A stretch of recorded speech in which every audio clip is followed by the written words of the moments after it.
উচ্ছৃঙ্খল কতগুলি কুকুর আমারই ঘর বাড়িগুলোর সামনে আস্তানা। এই নিকৃষ্ট কুকুরগুলা নিকৃষ্টতম জঙ্গি সংগঠন বা নিকৃষ্টতম হাইজাকার, নিকৃষ্টতম ডাকাত দল বা নিকৃষ্ট জঙ্গি সংগঠন বা নিকৃষ্ট অজ্ঞান পার্টি। এই কুত্তার বাচ্চাগুলারে আস্তানা আমারই ঘর বাড়িগুলোর সামনে। এরা আমারই ঘর বাড়িগুলার মাতব্বরি করে। কুত্তার বাচ্চাগুলা, এরা তোরা কারারে আমার ঘর বাড়ির মাতব্বরি আমি করবো? এই মাফিয়া কুত্তার দলগুলা ব্যাংকের ভিতর আর আমি ব্যাংকের বাইরে। আমরা স্বাধীন, আমাদের কোনো ধর্ম নাই, বা আমরা স্বাধীন চলার জন্য নিজেদের কক্ষপথ নিজেরা তৈরি করেছি। সেই কক্ষপথের 3টা ক্যাশ কাউন্টার, মিরপুর, নবাবপুর, মতিঝিল, সেই 3টা জায়গার ভিতর আমাদের আবাসিক বাড়িঘর আর আবাসিক হোটেলের ব্যবসার ক্যাশের হিসাব করা হয়। এখান থেকে আমার অ্যাকাউন্ট চলিতেছে। এই মাফিয়া কুত্তার দলগুলা আমাদের ব্যবসা দখল করার জন্য আমারই ক্যাশ কাউন্টার গুলার সামনে আস্তানা কাটছে। এরা আমাদের গ্রুপের সদস্যগুলার খুনি। এরা আমার জরুরি কাগজপত্র গুলো চুরি করছে। এই কুত্তার বাচ্চাগুলো এত নিকৃষ্ট, এরা উল্টা পাল্টা কথা বলে।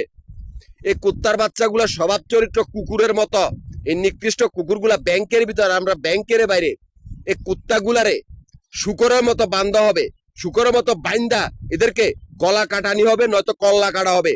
এই কুত্তার বাচ্চাগুলার কোনো অস্তিত্ব নাই, এদের সাথে আমাদের কোনো সম্পর্ক নাই। এরা ব্যাংকের কুকুরের দল, ব্যাংকের ভিত্তে এই নিকৃষ্ট কুত্তার বাচ্চাগুলা।